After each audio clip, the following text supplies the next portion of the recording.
नमस्कार दोस्तों, मैं दीपक कुमार सोनी आप सबको बहुत बहुत जोहार। आज हम लोग खोरठा के उत्पात सिपाही की जो कहानियाँ हैं उन कहानियों को शुरू कर रहे हैं। जो दू डायर जिरुल फूल का जो पुस्तक है उसमें भीमा नाम का कहानी है दोस्तों। वो भीमा नाम के कहानी को हम लोग शुरू कर रहे हैं और बहुत ही मेहनत की गई है इसमें, क्योंकि पात्र वगैरह सब निकाल करके लिखे गए हैं ताकि आपसे जो प्रश्न पूछे जाएं वो एक भी प्रश्न आपसे छूटे ना। और जो भाई बहन हमारे उत्पात सिपाही की तैयारियां कर रहे हैं वो उत्पात सिपाही की तैयारी को अपना अंतिम चरण दें। अंतिम एक तरह से पायदान पर हमारा जो तैयारी है वो पहुंच चुका है। लगातार झारखंड की क्लासेस देने के बाद खोरठा में 2 क्लासेस हम लोगों ने और दी, मुहावरे और लोकोक्ति की। उसके बाद ग्रामर भी उसमें पढ़ाया जाएगा। और आज से हम लोग कहानी की शुरुआत कर रहे हैं और वो कहानी, पहला जो कहानी हो जाएगा दोस्तों वो हो जाएगा भीमा नामक कहानी। लेकिन पढ़ाने से पहले आपको बता दूं कि झारखंड की क्लासेस लगभग संपूर्ण क्लासेस चली गई हैं।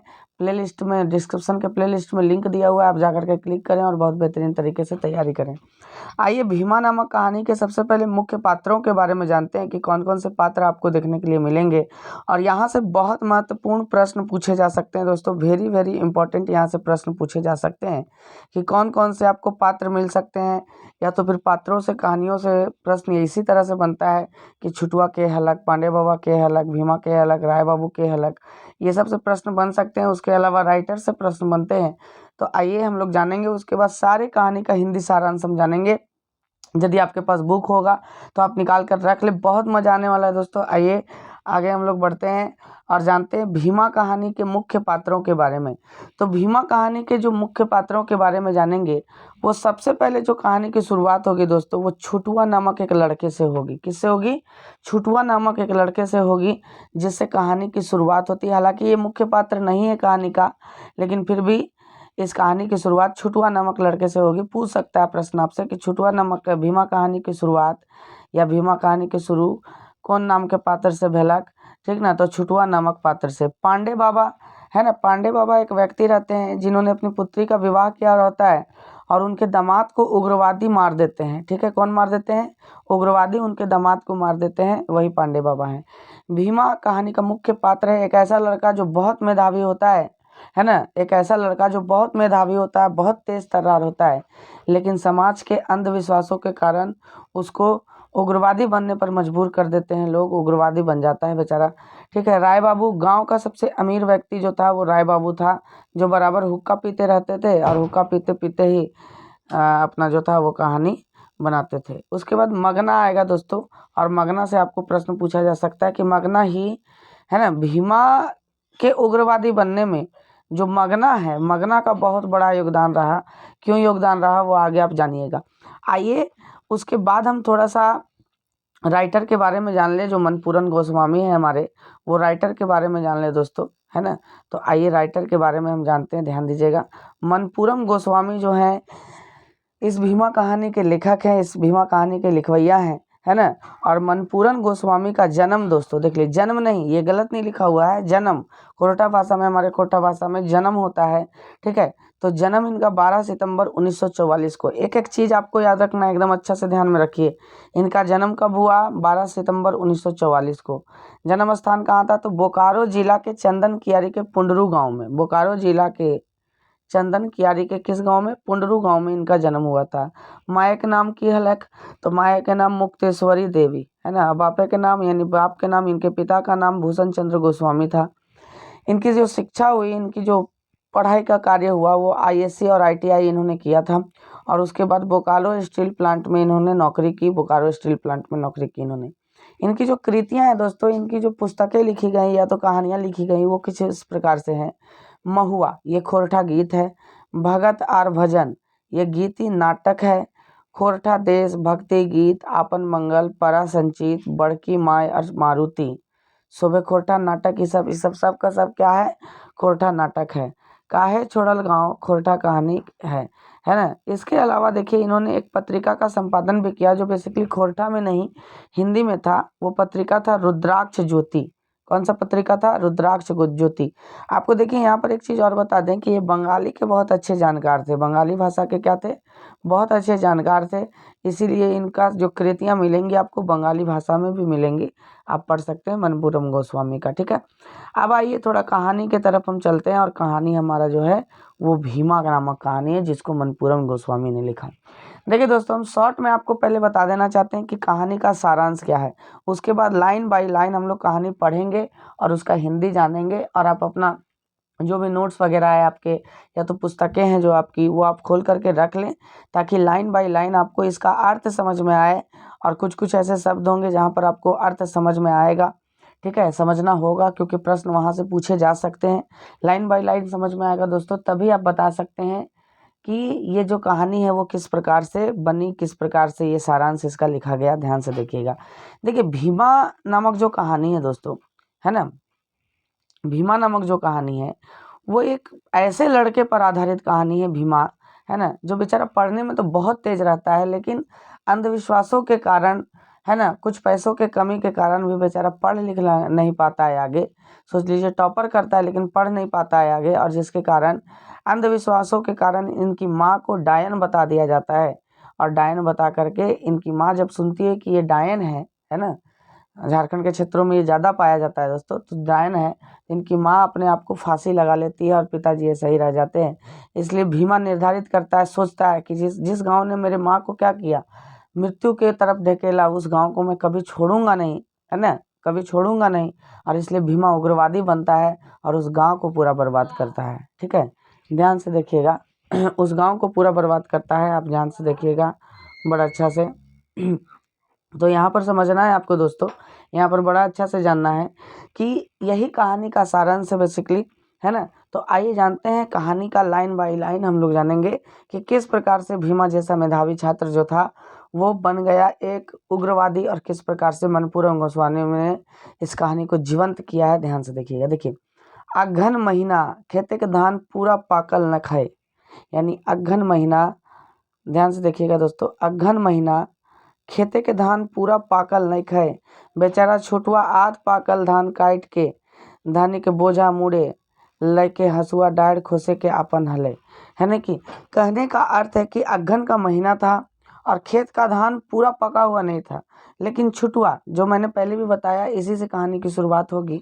छुटुआ नाम का एक लड़का था, वो बेचारा आधे पकल धान लेकर के क्या हुआ, है ना, धान का बोझा अपना मूड़ी पर लाद करके, अपना माथा पर लाद करके, और हंसुआ को देखिए डंडाई, डंडाई का मतलब होता है डांड में, कमर में, ठीक है, खोस के आवा हले, आवा हले का मतलब आ रहा था। ठीक है, अगला लाइन देखिए, गाँवों के मुड़ाए पांडे बाबा दुआरी भीड़ देख के ठहर गए। भीड़े के एक जने पूछल तो मालूम भेल कि पांडे के बेटी जकर बिहार ई बछरे भेल हले उ विधवा भय गेले। दामाद के आतंकवादी मार देला, छुटुआ के मुंह से झट से बाहर आयल। यानी कि कहने का अर्थ है कि जब छुटुआ गांव में बढ़ा आगे, तो गांव के मुंडारी पर देखा, यानी चौराहे पर देखा, जहां पर पांडे बाबा का घर था, उनके दुआरी पर क्या था, बहुत ज़्यादा भीड़ लगा हुआ था, है ना। और भीड़ लगा हुआ था तो एक आदमी से उसने पूछा, है ना, भीड़ से पूछा छुटुआ ने, तो उसको पता चला कि पांडे की जो बेटी थी, यानी कि पांडे के बाबा की जो बेटी थी, उनका विवाह इसी वर्ष हुआ था, और उनके पति को, यानी कि पांडे बाबा के दामाद को आतंकवादियों ने, यहाँ पर आतंकवादी से संबंध है दोस्तों, उग्रवादी, है ना, जो नक्सली है, उग्रवादियों ने क्या कर दिया था, उनकी हत्या कर दी थी, और अब पांडे की बेटी क्या हो गई, विधवा हो गई थी। तो छुटुआ को ये चाहिए, यहाँ समझिएगा इस बात को, छुटुआ को ये चाहिए कि उसको क्या हो, वो दुख प्रकट करे, लेकिन छुटुआ दुख प्रकट नहीं किया, और छुटुआ ने झट से अपने मुंह से क्या बोला, देखिए, छुटुआ के मुंह से झट से बहराइल, यानी कि छोटू के मुंह से क्या हुआ, झट से बहराया, झट से बोला, काहे पांडे बाबा बेटी दमादे के जन्म पत्रिका गना पढ़ा बेस्तरी नाय करल हलथिन की। इतना कहते वहाँ से घसक गेल, यानी कि उसने कहा कि का पांडे बाबा अपना बेटी और दामाद का जन्म पत्रिका अच्छा से नहीं पढ़े थे, जो इस तरह से घटना हुआ। और इतना कह के छुटुआ क्या हो गया, घसक गया। अगर रहता तो उसका कुटाई वहीं हो जाता। आप जानते भी है कि ये कितना खराब बात है कि किसी का पति मरा हुआ है, किसी का दामाद मरा हुआ है, और पांडे बाबा को ही बोल रहा है कि का जन्म पत्रिका अच्छा से देख करके विवाह नहीं किया था क्या, है ना। ध्यान में रखिएगा। अगले लाइन की तरफ अगर हम चले दोस्तों, तो अगला लाइन है हमारा, देख लीजिएगा यहाँ। तनी देर बाद हामिन काका भतीजक पलटुक दुकाने चाय पिए गलिए तो भतीजा कहल, यानी कि थोड़ी देर के बाद, है ना, कि हामिन काका नाम के एक व्यक्ति थे, वो अपने भतीजा पलटू के दुकान पर क्या करने गए, पलटू नाम था व्यक्ति का, है ना, पलटू के दुकान पर चाय पीने के लिए गए। तो पलटू ने कहा, यानी कि भतीजा ने कहा उनका, कि काका आज छोटुआ का व्यवहार हमर बेस नहीं लागल, यानी कि काका आज छोटुआ का व्यवहार हमको अच्छा नहीं लगा। विपत्तिक घड़ी में उरकम ककरो नाय कहे के चाही ओहे दिन यहाँ देखिएगा कि विपत्ति के घड़ी में उ रकम केकरो नाय कहे के चाही ओहे दिन नीरू दावे चाय पियल सुन के तपाक से कहल, यानी कि कहने का अर्थ है, ध्यान से सुनिएगा दोस्तों, है ना, कि काका ने कहा कि आज, मतलब कि वो जो पलटू था उसने कहा कि काका छोटू का व्यवहार हमको एकदम अच्छा नहीं लगा, ठीक है, विपत्ति के घड़ी में इस तरह से किसी को नहीं कहना चाहिए, है ना। वही टिन नीरू दावे चाय पियल है, यानी कि नीरू नीरू नाम का एक व्यक्ति था, वो भी चाय पी रहा था, और वो सुना जब इस बात को तो उसने तपाक से कहा, है ना, कि भीतरे के मार सहजुआए जाए रे नुनू, यानी कि कहने का अर्थ है कि भीतर का मार आदमी सह लेता है नुनू, यानी नुनू का मतलब होता है बच्चा, लड़का, याद रखिएगा, है ना। तो की जानबे, यानी तुम क्या जानोगे, सबूर करबे तो एगो कहानी सुनेबो तो बुझे पारबे, है ना। तो इन्होंने कहा कि अगर थोड़ा सा धैर्य रखोगे तो एक कहानी मैं सुनाऊंगा, है ना, तो बुझने पाएगा कि किस प्रकार से आदमी का मन होता है, व्यवहार होता है, ये करके, है ना। तो चाय पियल बाद नीरू दादा सुनावे लगल, यानी कि चाय पीने के बाद नीरू दादा जो था वहाँ पर सभी बैठे लोगों को क्या करने लगा, यानी पलटू थे, हामिन काका थे, उन सभी को एक कहानी सुनाने लगा। और यही कहानी भीमा का है दोस्तों, आप ध्यान से समझिएगा, ठीक है। ये कहानी क्या है, ध्यान से समझिएगा। नीरू दादा ने कहा कि गाँव का नाम काना काटा, यानी कि गांव का नाम काना काटा था। देखिए लाइन बाय लाइन हम पढ़ा रहे हैं, आप अच्छा से समझते जाइएगा, ठीक है। गाँव के नाम काना काटा, वो गाँव एगो नौवा हले, यानी कहने का अर्थ है कि गांव का नाम काना काटा था। उस गांव में एक नौवा रहता था, नौवा का मतलब हजामत बनाने वाला ठाकुर रहता था, और नौवा के बहू पढ़ल लिखल हली, यानी कि नौवा के जो पत्नी थी, बहू का यहाँ पर अर्थ पत्नी होगा दोस्तों, बहू का अर्थ पुतोह नहीं होगा, पत्नी होगा। जो नौवा के पत्नी थी, यानी कि ठाकुर का जो पत्नी थी, वो बहुत पढ़ल लिखल थी, बहुत पढ़ल लिखल थी, है ना। अपन गिदर भीमा के पढ़वे खातिर जनी मरद खूब मेहनत कर हला, यानी कि अपना गिदर, गिदर का मतलब यहाँ पर बच्चा होगा, याद रखिएगा, गिदर का मतलब क्या होगा, बच्चा, संतान, याद रखिएगा। अपन गिदर भीमा यानी कि नौवा और नौवा की पत्नी अपने बच्चे भीमा को पढ़ाने लिखाने के लिए जनी मरद यानी मियाँ बीबी दोनों खूब मेहनत करते थे। भीमा मैट्रिक परीक्षा पास करल 1 नंबर, विभागे प्रदेश टॉप, यानी कि भीमा ने फर्स्ट क्लास से, 1 नंबर का अर्थ हुआ यहाँ पर दोस्तों, भीमा ने फर्स्ट क्लास से एकदम, है ना, फर्स्ट डिवीजन से मैट्रिक का परीक्षा पास किया, और अपने विभाग में, अपने जो क्षेत्र में था उसने टॉपर कर गया, वो टॉपर हो गया, ठीक है। गाँव के आरो जते छुआ गोला पास करा हला, सबिन मिठाई बांटे लगला, और कौन कॉलेज पढ़ाई करता ओकर चर्चा करे लगला, यानी कि गांव के और भी जो छुआ थे, लड़का थे, लड़का लोग थे जिन्होंने मैट्रिक पास किया था, उन लोगों में ने भी क्या किया, सभी मिठाई बांटे, और मिठाई बांटने के बाद आपस में जो चर्चा नहीं होता है कि हम यहाँ पढ़ेंगे, वहाँ पढ़ेंगे, इस कॉलेज में पढ़ेंगे, उस कॉलेज में पढ़ेंगे, ये चर्चा करने लगे। भीमा बेसी नंबरे पास कह रखू कॉलेज पढ़ाई करता ओकर चर्चा करे लगला, है ना, कि भीमा बहुत बेसी नंबर में लाया था, इसलिए किस कॉलेज में पढ़ेगा, सभी लोगों ने यही चर्चा कर रहे थे कि भीमा का सबसे ज़्यादा नंबर है तो वो किस कॉलेज में पढ़ेगा, ठीक है। भीमा बेसी नंबरे पास कह रखू कॉलेज ना पढ़े पारस से खातिर मन गुमानू बैठल हल, यानी कि भीमा सोच रहा था कि मैं इतना नंबर ला कर भी फिर आगे का कॉलेज का पढ़ाई मैं नहीं कर पाऊँगा, है ना। क्यों नहीं कर पाऊँगा, क्योंकि उसके पास पैसा नहीं था दोस्तों, पहला चीज़ तो पैसा नहीं था, और दूसरा चीज़ भीमा छोटी जाति से संबंधित था, निम्न जाति से संबंधित था, इसलिए कह रहा था कि मेरे पास इतना नंबर ला कर के भी, है ना, मैं किसी कॉलेज में नहीं पढ़ पाऊँगा, इसलिए भीमा गुमसुम था, ठीक है। तो उसी समय एक राय बाबू होते हैं, है ना, राय बाबू गाँव के अमीर, मैंने बताया था, उन्होंने पूछा की रे भीमा तो हूँ पास कर ले कि ना किरे, यानी कि कहने का अर्थ है कि की रे भीमा तो हूँ पास कर ले ना किरे, है ना। राय बाबू ने कहा, हुक्का टानते हुए कहा कि भीमा तुम भी पास किया कि नहीं, है ना। तो फिर देखिए, राय बाबू हुक्का टानी टानी जा हला, भीमा के मन मारू बैसल देखल पूछला। यानी कि जब राय बाबू जब जा रहे थे तो भीमा बड़ा उदास था, तो राय बाबू ने पूछा, है ना। तब भीमा ने कहा, हाँ काका, फर्स्ट डिवीजन में हम ही एक जन पास कर रही गांव में। यानी कि फर्स्ट डिवीजन से भीमा ही एकमात्र है जो हम ही है जो इस गांव में पूरा पास किए हैं। ठीक है। तब राय बाबू कहते हैं क्या कि हाँ रे बेटा, फर्स्ट डिवीजन चाहे कोनो डिवीजन से पास करे, तोरा तो हजामते बनावेला होता, कोनो साहेब ना बन जेबी, कहे मुंह बिचका के चल गेला। यानी कि राय बाबू देखिए क्या ओछी मानसिकता दिखाए यहाँ पर। भीमा को कहा कि हाँ रे बेटा, तू फर्स्ट डिवीजन पास कर या कोनो डिवीजन पास कर, तोर तो अपना बाप नियन हजामते बनावेला न होता, हजामते न बनेबी, बाल दाढ़ी तो बनेबी कि कोनो साहेब बन जेबी।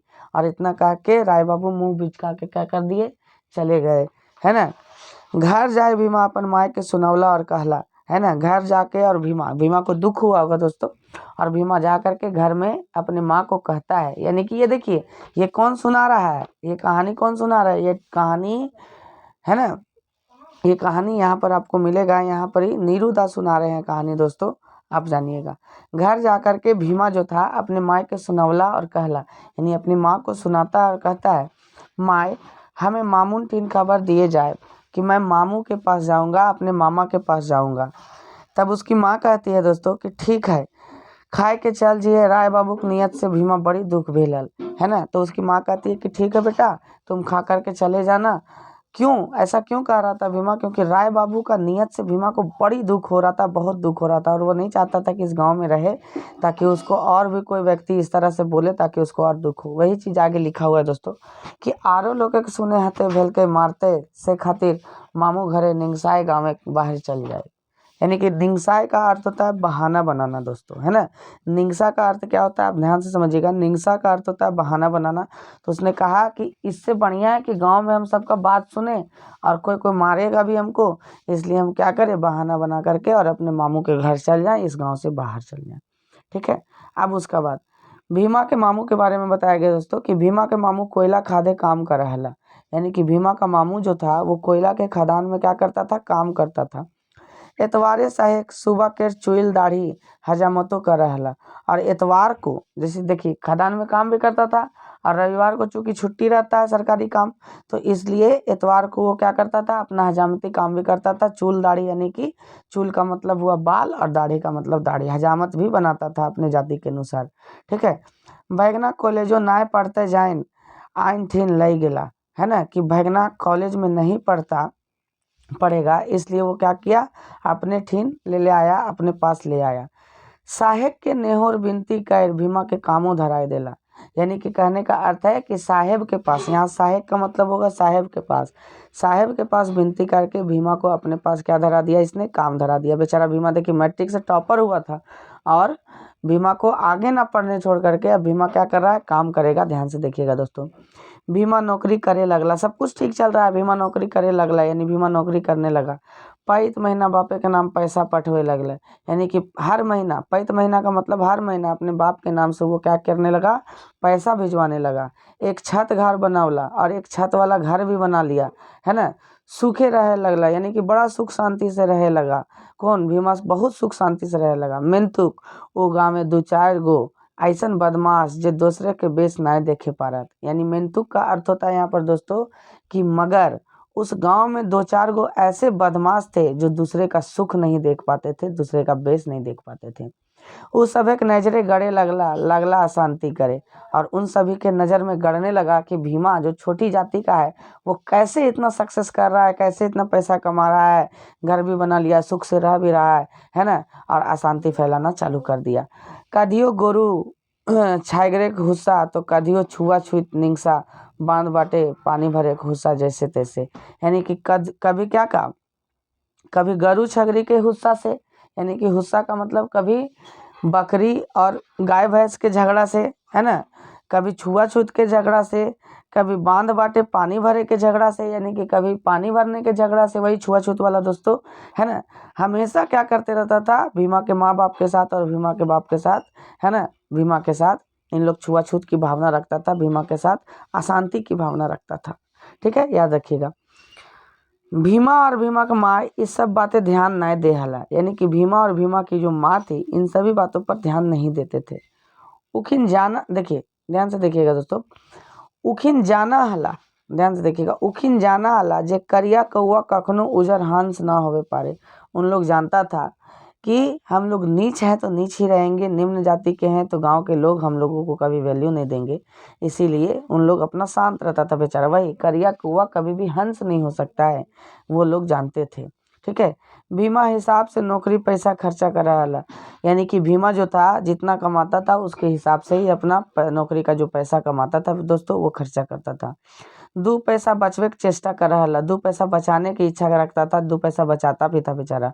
माए बाप के सेवा और छोट भाई के पढ़वे खोज हला, यानी कि माँ बाप का सेवा करना चाहता था और छोट भाई को पढ़ाना चाहता था। देखिए भीमा कितना बेहतरीन व्यक्ति था, जो माँ बाप की भी सेवा करना चाहता था और छोट भाई को पढ़ाना भी चाहता था।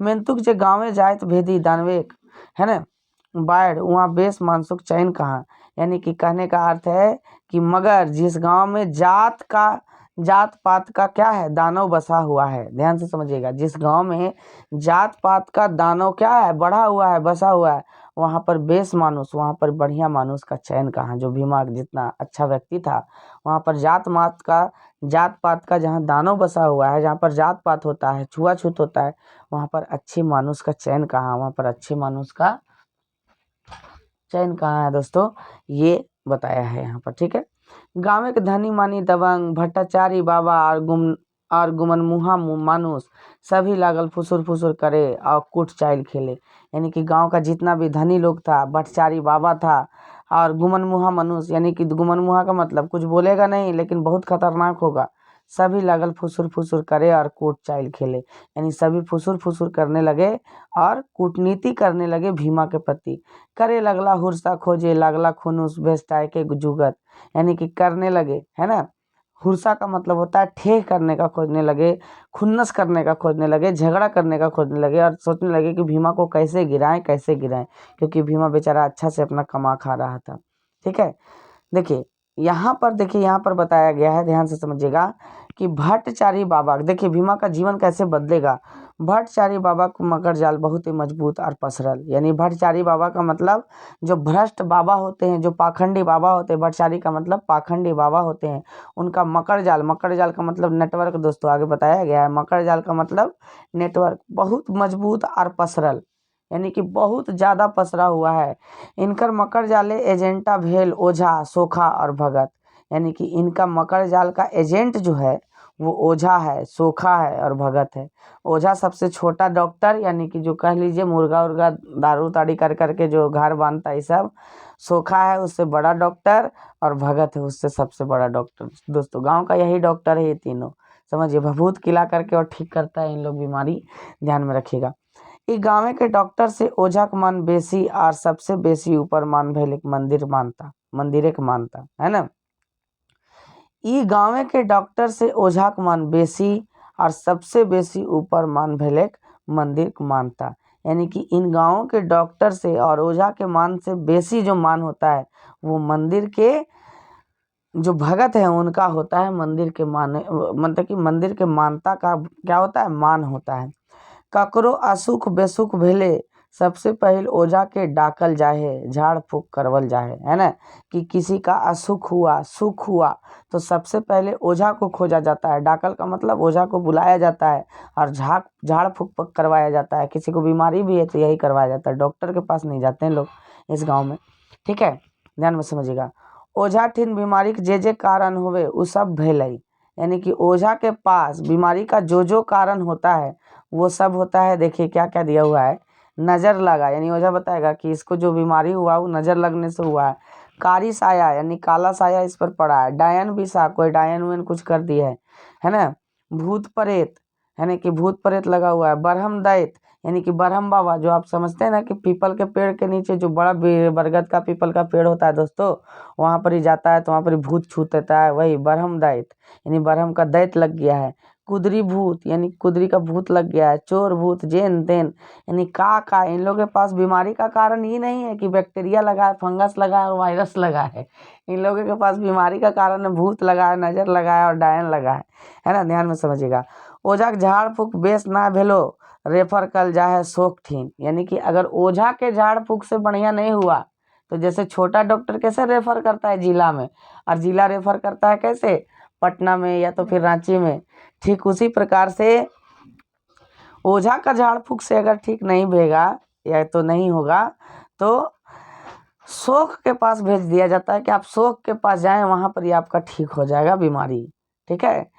और शोक माने इन्वेस्टिगेटर शोक खड़ी देखे के चार पढ़ के नोख देख के पानी पढ़ के सिंदूर झाड़ के सरसा पढ़ के कही दे तुम की जो बीमारी लागे है ना। यानी कि शोक जब क्या करेगा, सरसों पढ़ के पानी पढ़ के सिंदूर झाड़ के है ना, ये सब देख उख करके और बताएगा कि क्या करेगा। यानी पैथोलॉजी है ये सिंदूर देख के घर का मिट्टी देख करके और इसके अलावा सरसों पढ़ के सिंदूर झाड़ के ये सब बताएगा कि देखो तुम्हारे घर में ये भूत है, तुम्हारे घर में ये डाइन है, तुम्हारे घर में वो डाइन है ना। पढ़ के बताएगा कि आपको ये बीमारी लगा है, इसके कारण लगा है, मिट्टी देख के बता देता है इन लोग। समझ में आया इस तरह से। और ये इन्वेस्टिगेटर इन पैथोलॉजी है। और उसके बाद क्या होता है, भगत के पास रेफर कर देता है कि ये बीमारी है, ये वाला देख लीजिए, आप भगत के पास जाइए। सब इन लोग का साठ घाट रहता है दोस्तों। आप भगत के पास जाइए, एगो मुर्गा लगेगा, एगो खस्सी लगेगा, सब कुछ करके और वो ठीक कर देंगे, है ना। यहाँ पर ध्यान, यहाँ काना पतियार के बारे में बताया गया है। किसके बारे में बताया गया है, काना पतियार। काना पतियार के मतलब जो अंधविश्वासी होते हैं, जो अंधविश्वास करते हैं, उनके बारे में बताया गया दोस्तों। काना पतियार का मतलब अंधविश्वासी, आप लिखते चलिएगा। ठीक है। उसके पास किसके पास भेज देता है दोस्तों, भगत के पास भेज देता है, भगत के पास भेज देता है। देख लीजिए यहाँ पर भगत माने जिनकर गाते देवी मैया, भगवती मैया, बजरंग बाबा, काली मैया, जैन तेन चटिया भोरो हथिन, है ना। यानी कहने का मतलब भगत का मतलब जिनके पास देवी मैया भी आती है, भगवती मैया भी आती है, बजरंग बाबा भी आते हैं, काली मैया भी आती है। यानी जितना देवता है सभी जिनके पास आते हैं वही भगत है। ध्यान में रखिएगा। भगत जेता कहवथिन सही बीमारी भगवे खातिर भट्टाचारी बाबा ठिन मानत करे हवे, और जेटा चढ़वे कहते से चढ़वे होए। यानी भगत जो कहेगा से भट्टाचारी बाबा ठिन मानत करे है। यानी मानत करे का मतलब जो बाबा का उन लोग पिंड उंड बनाए हुए रहता है, उसके पास क्या करना होगा, मनता मांगना होगा, और जे चढ़ाने के लिए कहेगा वो चढ़ाना होगा। एते करेक बांधू, है ना, जोदी रोगी टा मर जाए तो इखने के दोष ना है। और इतना करने के बाद अगर रोगी मर जाता है दोस्तों, तो इन लोग सीधा बोलेगा कि हम लोग का दोष नहीं है, हम लोग भूत प्रेत और डायन बिसाही को नहीं रोक पाए, है ना। दोष भागे भागे जेटा लिखल है कोई मिटवे ना पारे। यानी कि दोष किसका है, भाग का है, भाग में जो लिखा है उसको कोई मिटाने नहीं पाता है, इन लोग कह देता है। अब देखिए दोस्तों, ये भगत के जाल में पूरा का पूरा गांव फंसा हुआ था, और इसी में कहता है भीमा किस प्रकार से बदलेगा देखिएगा। इसी तरह से एक बेर मगना के बैगन बारी भीमा घर एक छागरिक ढुकल हले। यानी कि मगना जो हम बताए थे कि क्या था, ये गांव का किसान था इसका बैगन का बारी था दोस्तों, और बैगन के बारी में भीमा के घर का एक छगरी बकरी घुसा हुआ था। से खातिर मगना बहू और भीमा के मोक लड़ाई भेल है। यानी कि मगना के बहू यानी मगना का जो औरत थी और भीमा के बीच में बहुत लड़ाई हुआ, बेचारा बहुत लड़ाई हुआ। ठीक है। 2 दिन बाद मगना का बेटा मूड दुखाए और जार भैले। यानी कि 2 दिन के बाद क्या हुआ कि जो लड़ाई हुआ, लड़ाई के 2 दिन के बाद मगना का जो बेटा था उसका मूड दुखाए, यानी कि माथा दुखाए लगा। मूड दुखाए का मतलब माथा दुखाना दोस्तों, माथा दुखाए लगा, माथा दर्द देने लगा। और जार भेलै, जार भेलै का मतलब हुआ बुखार लग गया। झाड़ फूक खातिर ओझा हकवल गेल। यानी कि झाड़ फूक के लिए किसको बुलाया गया, क्या डॉक्टर को बुलाया जाएगा। अभी तो ऊपर में आप पढ़े पैराग्राफ में, डॉक्टर को नहीं, मेन डॉक्टर को बुलाया गया, और किसको, ओझा को बुलाया गया दोस्तों, है ना। झाड़ फूक भेलै, मैंने बुखार घटले ना, और मगन गेले मंदिरे के बाबा ठिन मानता करे, बाबा चार अगरबत्ती फूल आने कहला। यानी कहने का मतलब है कि झाड़ फूक हुआ लेकिन बेचारा का मगना का बेटा का बुखार घटा नहीं। और मगन क्या गया, मगन फिर मंदिर में गया और बाबा के पास मनता मांगा, मनता मांगा कि हम ये करेंगे वो करेंगे। और बाबा ने लिस्ट थमा दिया कि जो ये सब करके लान, तब हम का करबो, तब तोर बेटा ठीक हो जेतो। ठीक है। तो बाबा ने क्या कहा, 4 अगरबत्ती फूल आने कहला, है ना। और मगना जो था वो 4 गो अगरबत्ती और फूल लाया। मगन एक एक करके सब जुटवल, यानी मगन एक एक करके सब जुटाया। बाबा पूजा करे लगला। पूजा करे के बाद कहला, जाई फूलटा गिदरवाक मुड़। देखिए गिदरवाक का मतलब अब अभी बताएं दोस्तों। गिदरवाक का मतलब होता है संतान या बेटा, ठीक है, बेटा या बेटी, संतान जो भी। गिदरवाक मुड़े छुआए देभी और एक तनी भोग खियाए देभी, है ना। कहने का मतलब है कि बाबा ने क्या दिया, वो फूल दिया, और फूल दे करके थोड़ा सा अक्षत दिया, और बोला कि इस फूल को उसके मूड़ी के नीचे रख देना, अपना बेटा के नीचे, और इस भोग को थोड़ा सा क्या कर देना, इस भोग को उसको खिला देना। माँ कृपा तो छुआ कुछ नहीं हो तो एकदम बेस भेजे तो, यानी कि माता का कृपा हुआ तो तुम्हारा बेटा को कुछ नहीं होगा, एकदम बेस हो जाएगा। ये किसने कहा, ये गांव के बाबा ने कहा, जो सबसे प्रधान था, ठीक है। मगन मंदिर से घर आवा हल की कांदा काठा सुने पाई।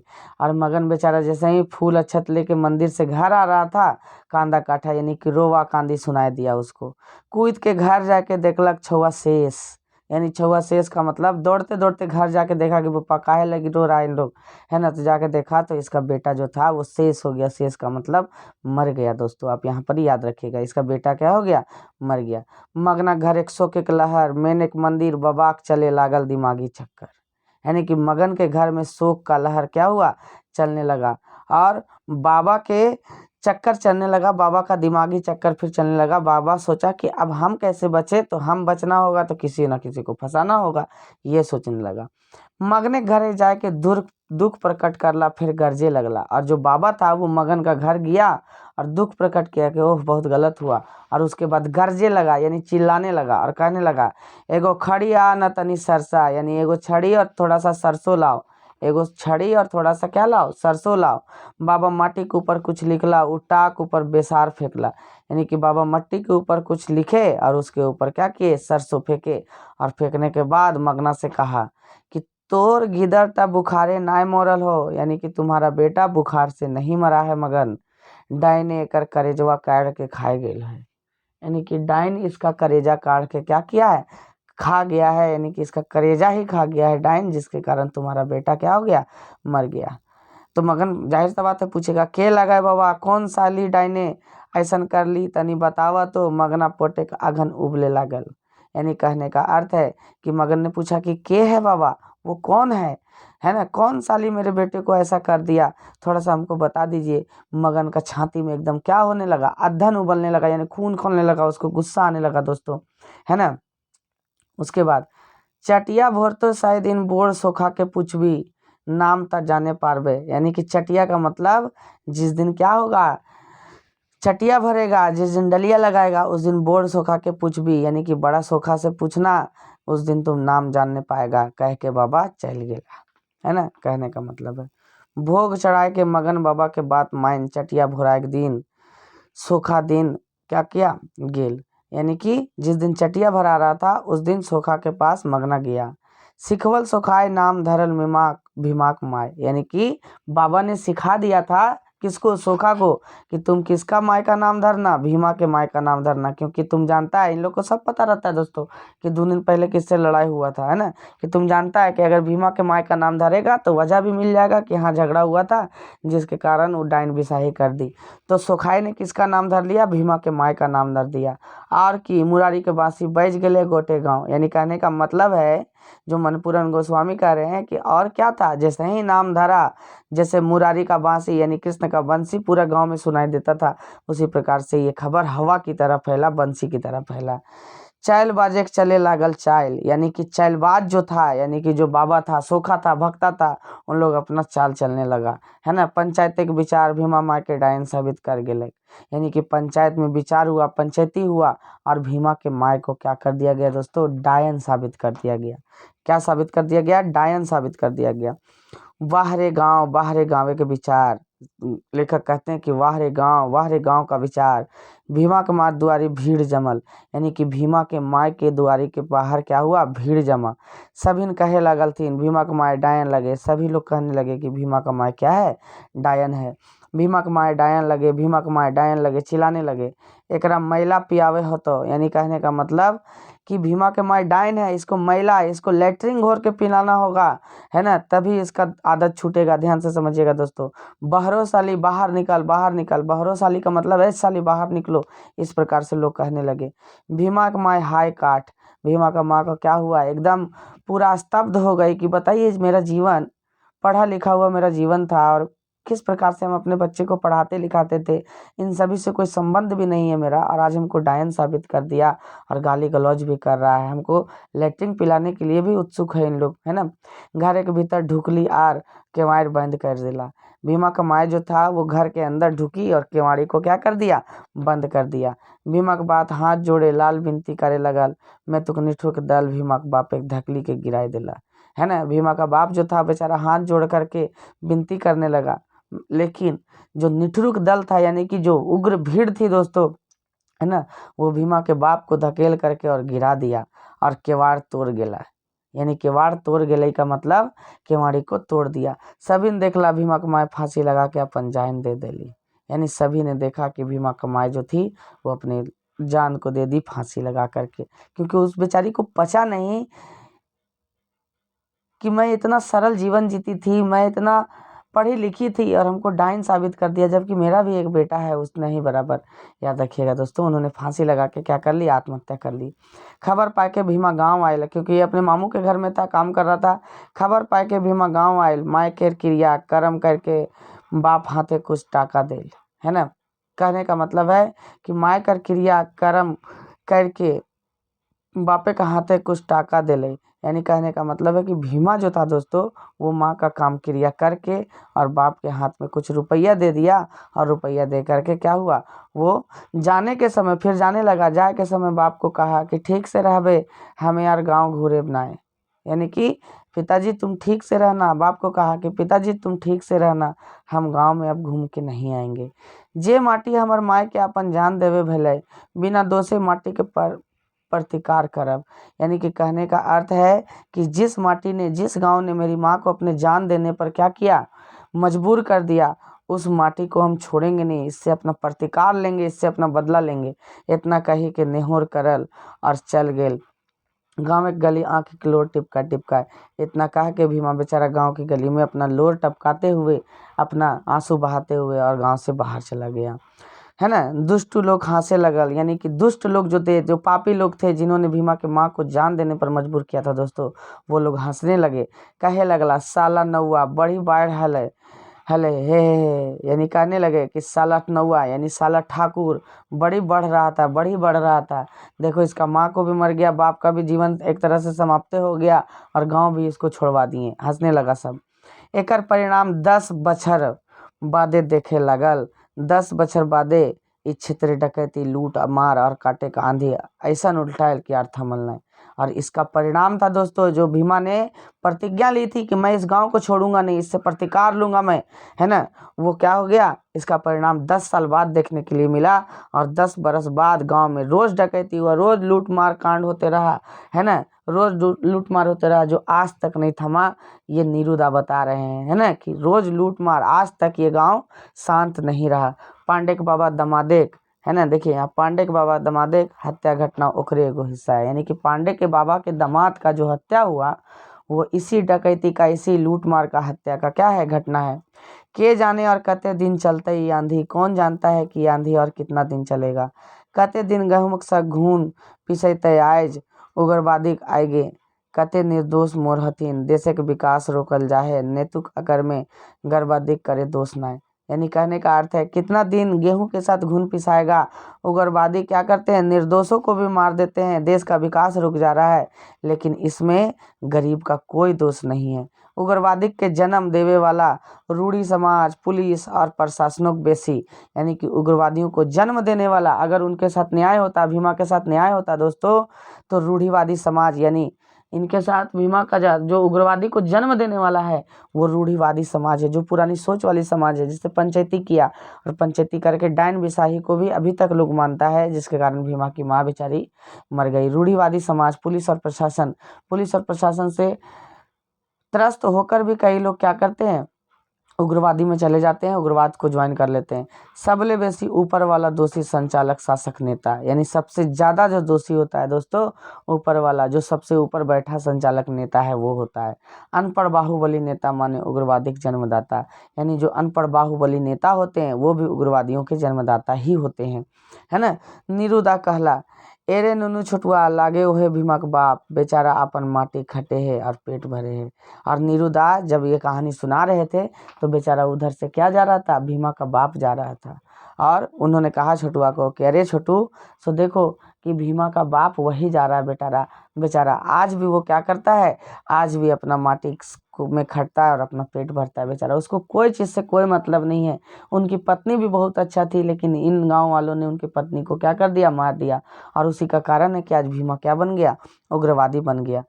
गनपड़ करे वाला, पात्रा विचार करे वाला, दोसरे एक भाई विचार करे वाला, धन अर्जे खातिर स्वार्थी भय के ढोंग कर हतीन और ठग हतीन। और हम इन विश्वास करिए अंधविश्वास से कहल गेल है, काना पतियार से सभिन भेला काना। यानी कहने का अर्थ है कि ढोंग करने वाला अनपढ़ लोग है ना, जो अपने स्वार्थ के लिए ढोंग करता है और किसी को भी दोषी ठहरा देता है, उन पर हम अंधा विश्वास करते हैं, अंधविश्वासी होते हैं उनके लिए हम। और इन्हीं के लिए कहा गया है कि काना पतियारी से सभी भेल काना, यानी कि अंधविश्वासी के चक्कर में आकर के सभी का नुकसान ही होता है, सभी काना ही होता है, सभी का नुकसान ही होता है। दोस्तों आशा करते हैं दोस्तों कि ये कहानी आपको, ये सारांश आपको पसंद आ रही होगी। आप लाइन बाय लाइन एक बार सुने, 2 बार सुने, 20 से 30 मिनट का ये क्लास होगा, आप अच्छा से देखें और बहुत बेहतरीन तरीके से अपनी तैयारी को अंजाम दें। अब लगातार खोरठा की क्लासेस जा रही हैं, झारखंड इतिहास की क्लासेस रेगुलर होंगी। अगर आप चैनल पर नए हैं तो बहुत बेहतरीन तरीके से आप चैनल को सब्सक्राइब करें। आपको ऑन बोर्ड क्लासेस भी मिलती हैं झारखंड की, ये क्लासेस आपको डियो रिकॉर्डर के थ्रू मिल रहा है। आप अच्छा से पढ़ें, कोई दिक्कत का बात नहीं है, रेगुलर पढ़ें और अपना नोट्स है उसमें टिक करते जाएं। बहुत बहुत धन्यवाद दोस्तों, दीपक जीएस एकेडमी परिवार से जुड़ने के लिए बहुत बहुत धन्यवाद, बहुत बहुत धन्यवाद।